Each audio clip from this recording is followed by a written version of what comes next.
In this video, we'll share 4 important tips that will help your Keysor Kids perform on the math test. Take your time, read the directions, refer to the text, and have teachers pronounce an unknown word. As mentioned in video 2, many sections of the math test are untimed. While we don't want kids spending all day testing, we do want students to take their time and make use of breaks that are available to them. I'm not a particularly fast reader, and I frequently like to reread passages to make sure I understand the text. I vividly remember taking tests as a child and watching other kids around me finish their test while I still had several pages to go. Seeing this made me anxious, and I often tried to pick up my pace even when I didn't need to. Looking back, I'm sure that rushing actually made it more difficult for me to concentrate on what I was doing.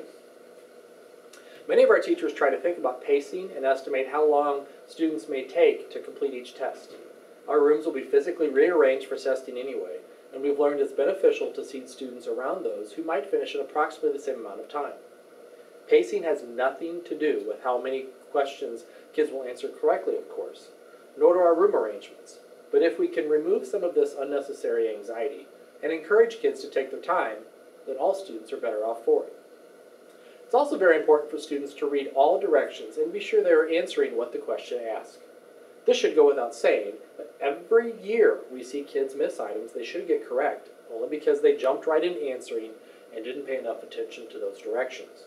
This is especially true when students are asked to read a passage and answer questions based on evidence or ideas from the text.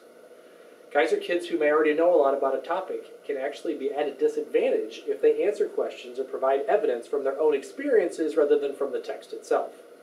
For example, students who play soccer may have insightful answers after reading a story about soccer, but these answers can be wrong if the ideas did not come from the text.